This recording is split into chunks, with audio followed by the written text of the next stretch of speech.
imaginemos un sistema de una entrada y una salida cualquiera.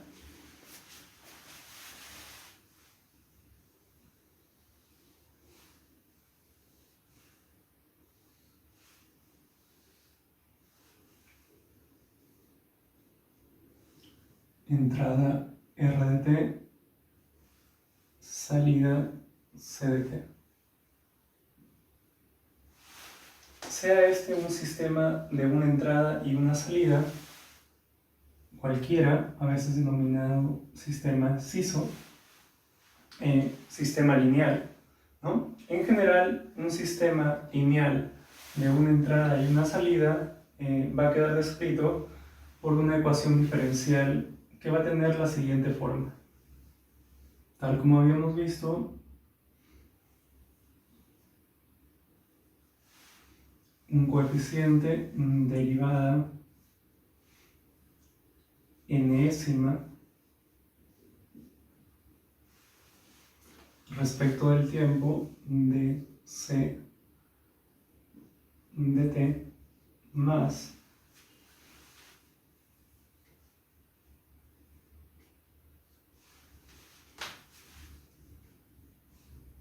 derivada n-1ésima respecto del tiempo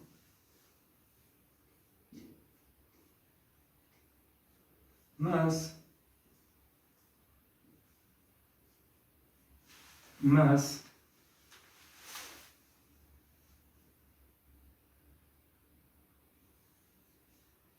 A1 primera derivada respecto del tiempo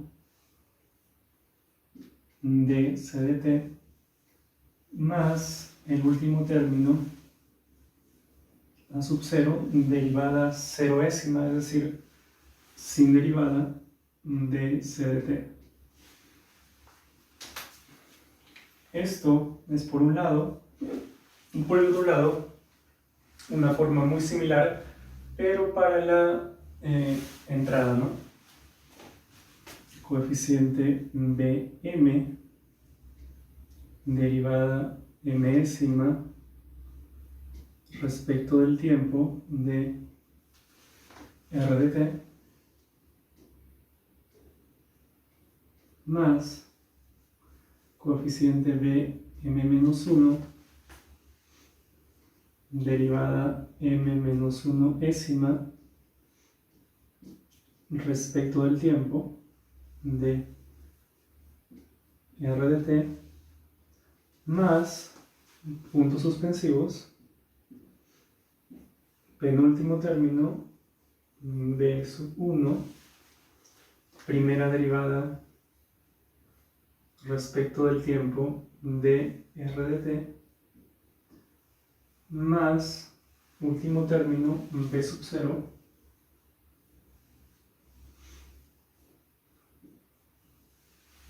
RDT.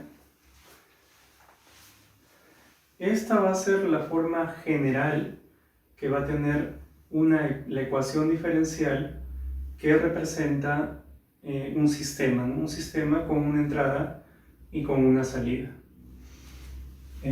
Donde para la gran vastedad de sistemas físicos que vamos a ver, n es mayor que m,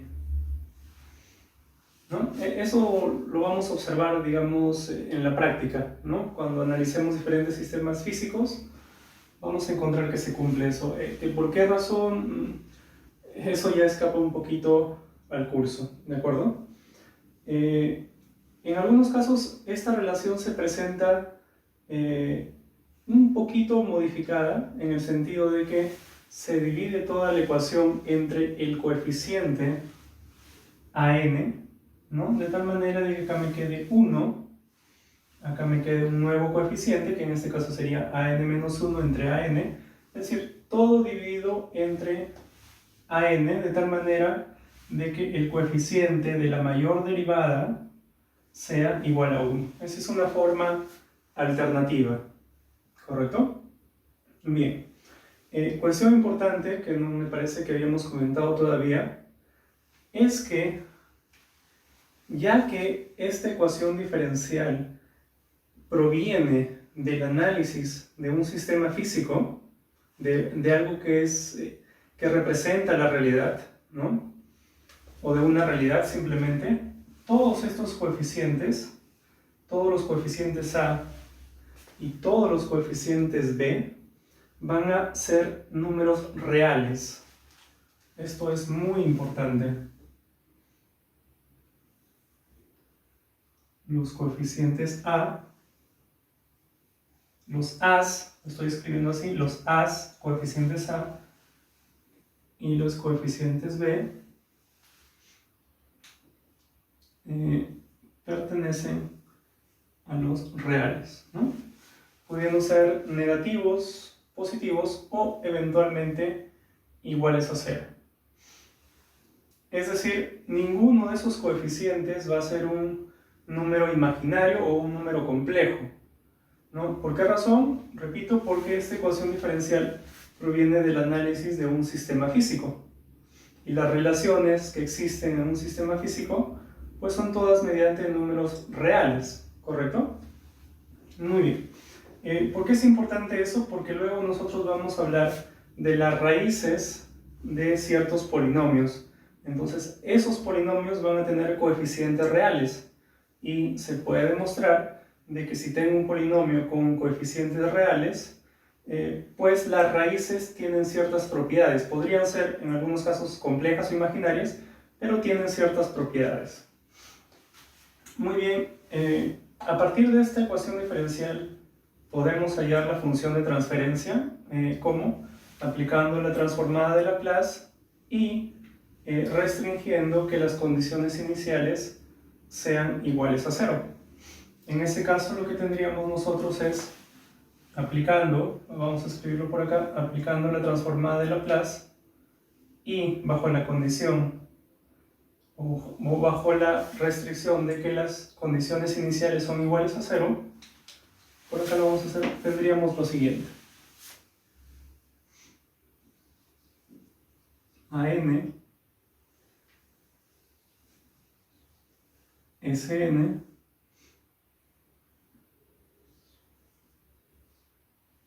CDS más, ya sabemos que sigue, ¿no? Podríamos de una vez factorizar acá, factorizar el CDS por el lado izquierdo y por el lado derecho factorizar el correspondiente RDS, teniendo por tanto esto más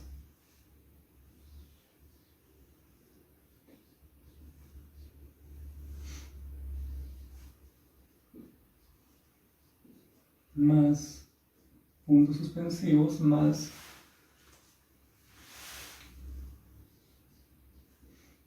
A1S más A0.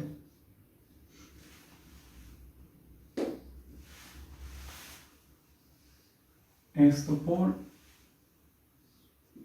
CDS. Esto es igual a algo similar por acá.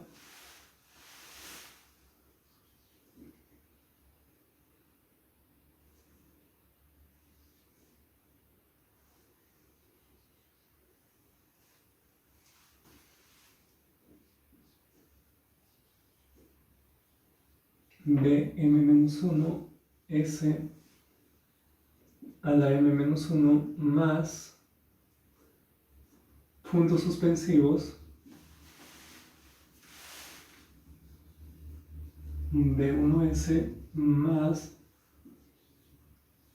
B sub 0 multiplicando a RDS.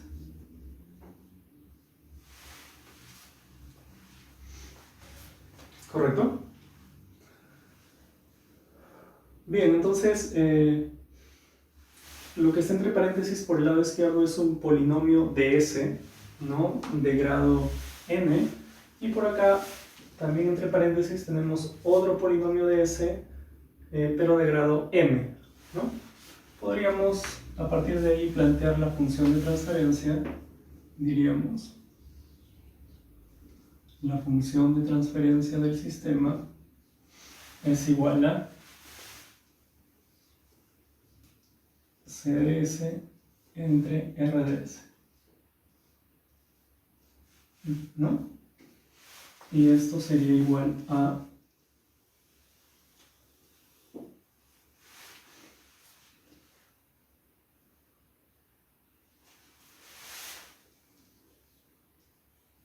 BM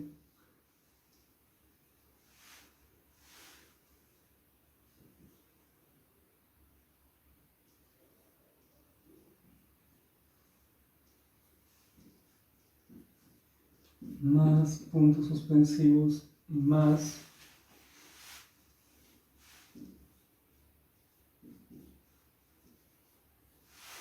y en la parte inferior pues lo que sale de acá, ¿no? O lo que está acá.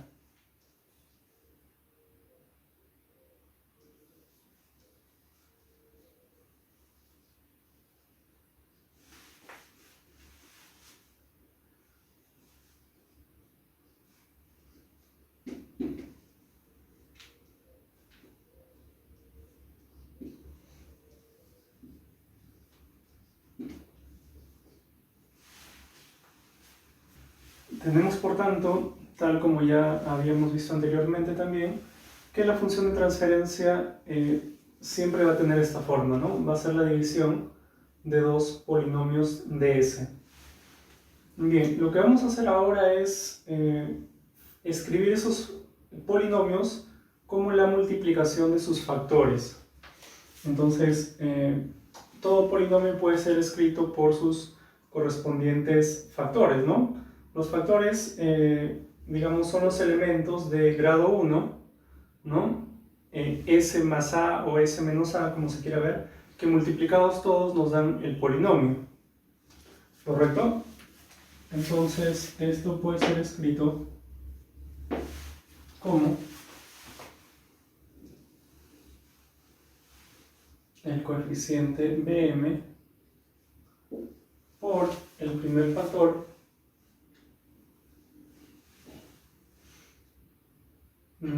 que lo podemos escribir como S menos, vamos a utilizar la letra Z, Z1, ese sería el primer factor, el segundo factor S menos Z2, puntos suspensivos, hasta el, pues si el polinomio es de grado m, van a haber un total de m factores. Tendríamos que el último factor es S menos Zm. De manera similar, en la parte inferior podemos escribir a n, primer factor. Vamos a denotar el término, el coeficiente o el escalar, como se quiera, del factor con la letra P. P1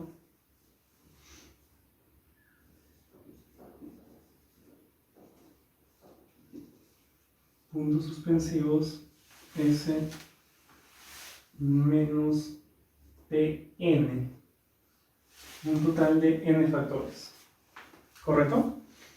Bien, ¿qué cosa es Z1, Z2 hasta Zm? Pues de hecho son los números que podrían ser reales o complejos, ¿no? Son los números por ser justamente todo lo que está acá, ¿no? Multiplicado me da lo que está acá, pues ahí me doy cuenta obviamente de que si S toma el valor de Z1, pues esto se hace 0 y todo da 0, ¿no? Si S toma el valor de Z2, pues algo similar. Esto se hace 0 y toda la multiplicación da 0, ¿no? Dicho de otra manera, los Z son las raíces del polinomio, ¿no? Del polinomio numerador. Vamos a ponerlo acá. Los Z, Z1 hasta Zm son las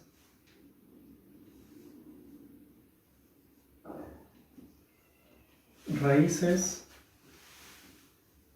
del polinomio numerador o simplemente del numerador. Del numerador. algo similar por abajo, ¿no? P1, P2 hasta Pn, como justamente son los coeficientes que están en cada uno de los factores, son los valores que tomaría S para que el polinomio se haga igual a 0, ¿no? Si S vale P1, pues esto es S0 y todo es S0, ¿correcto? Entonces, obviamente también los P son las raíces, pero ahora del polinomio denominador.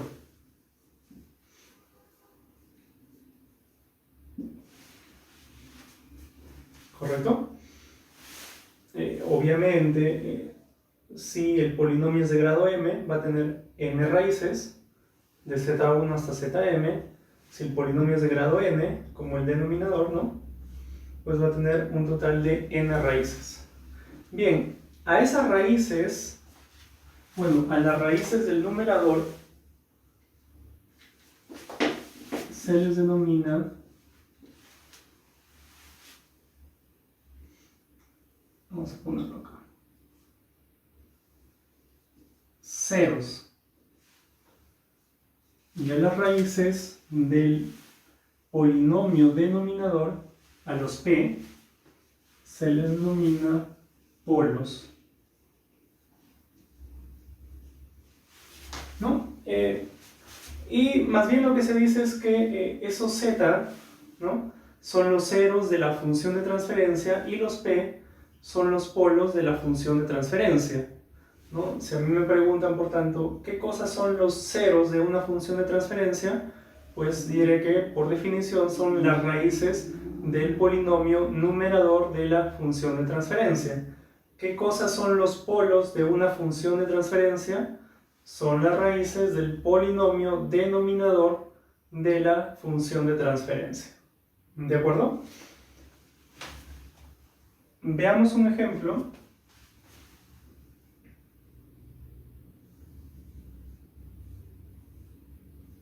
Sea g de s igual a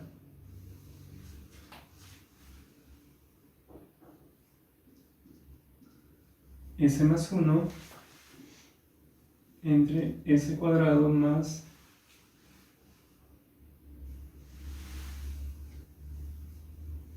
(5s más 6).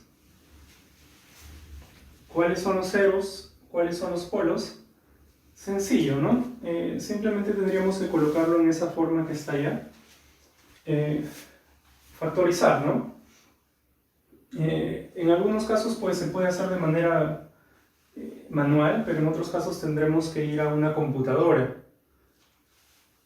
Bien, a veces estos, antes de hacer este ejemplo, a veces esto se escribe utilizando el operador productoria, ¿no? Es decir, podemos escribir la misma relación de la siguiente forma.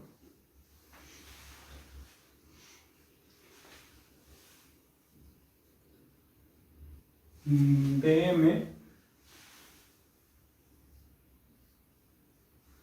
productoria desde i igual 1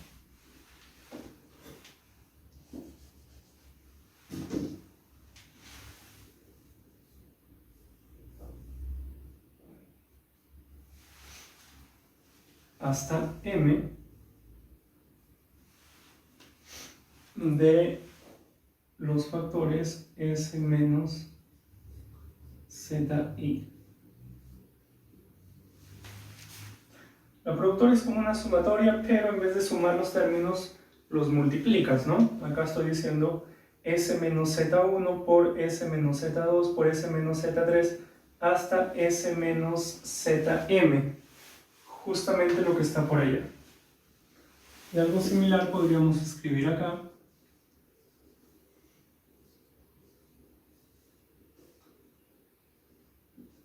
J igual 1 hasta n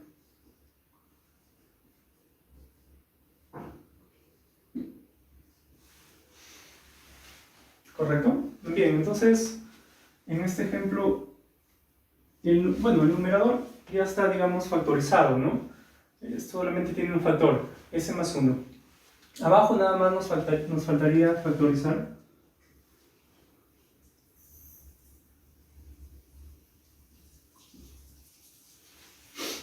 Acá sería s más 2 por s más 3.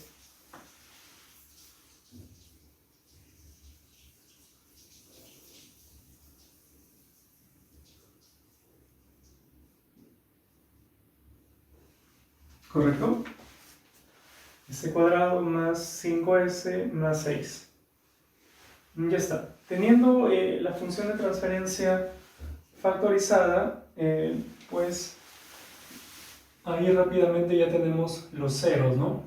Solamente hay un cero, z1, que es igual a menos 1, ¿no? Es decir, acá dice s más 1, pero la forma como lo estamos expresando nosotros es s menos z1, ¿no? S menos z1, o sea, sería s menos 1. El z1 sería menos 1, ¿no? O dicho de otra manera, el z1 sería, en este caso, el valor que tendría que tomar s para que el numerador se haga 0. Y el valor que tendría que tomar s para ello sería menos 1. En cuanto a los polos, hay dos polos, P1 y P2, y son iguales a menos 2 y menos 3. Bien. Después, cuando nosotros empecemos a analizar o diseñar sistemas de control, va a ser bastante útil representar gráficamente la ubicación de los ceros y de los polos. En este ejemplo, los ceros y los polos son todos reales, son todos números reales, pero eso no necesariamente va a ocurrir, no va a ocurrir siempre. En muchos casos, las raíces de un polinomio, aunque el polinomio tenga coeficientes reales, sus raíces van a ser complejos, ¿correcto? Entonces acá tendremos que algunos ceros podrán ser números complejos y algunos polos también podrán ser números complejos. Bien, entonces en general los ceros y los polos van a ser números complejos. En este ejemplo en particular son reales nada más. Por ser números complejos pueden ser graficados en el plano complejo.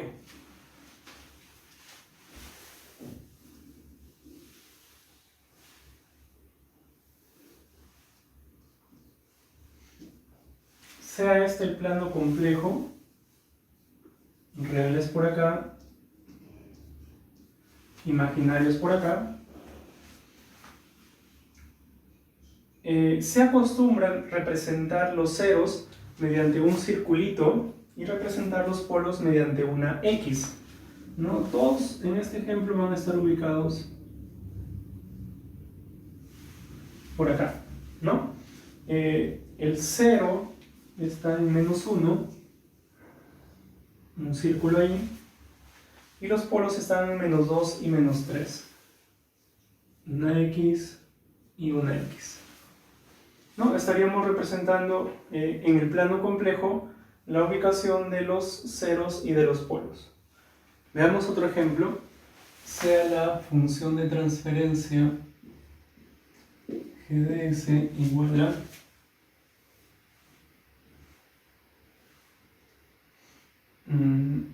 dos s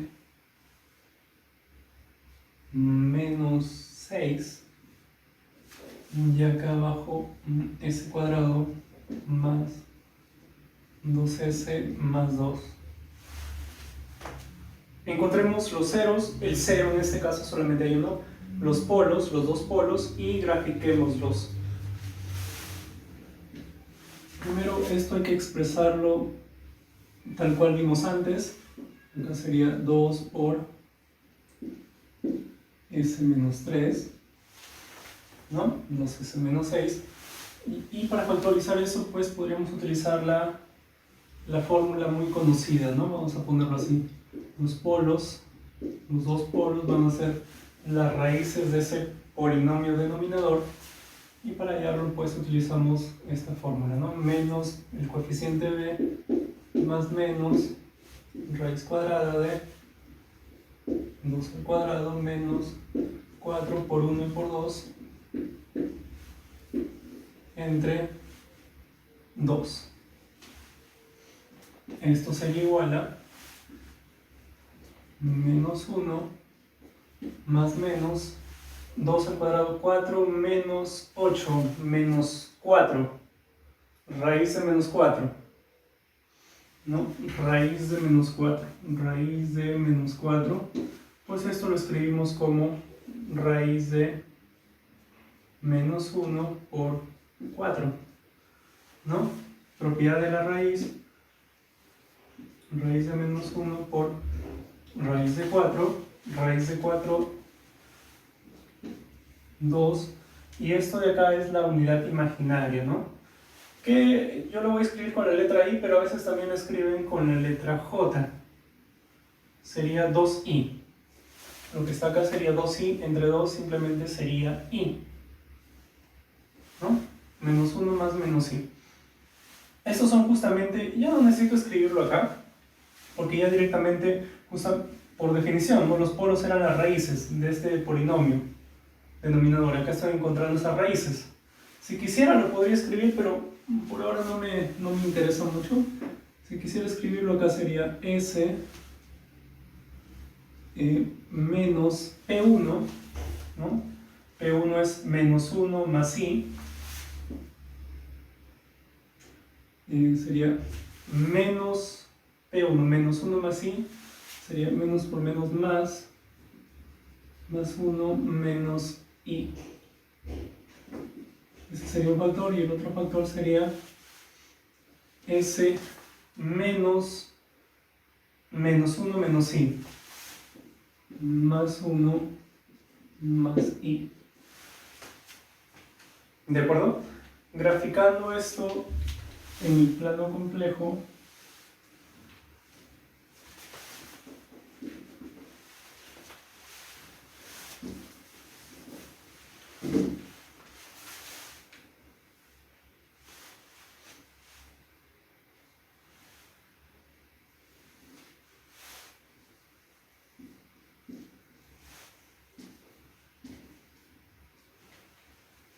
tendríamos lo siguiente. El 0, solamente hay un 0 que está en la ubicación 3, no es el 0, por ejemplo escribimos el único 0 es igual a 3. 1, 2, 3, 1, 2.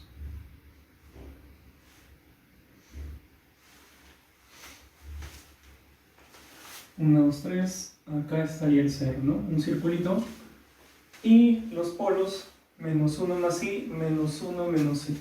Menos 1 más i estaría acá, x. Y menos 1 menos i, menos 1 menos i estaría acá, x.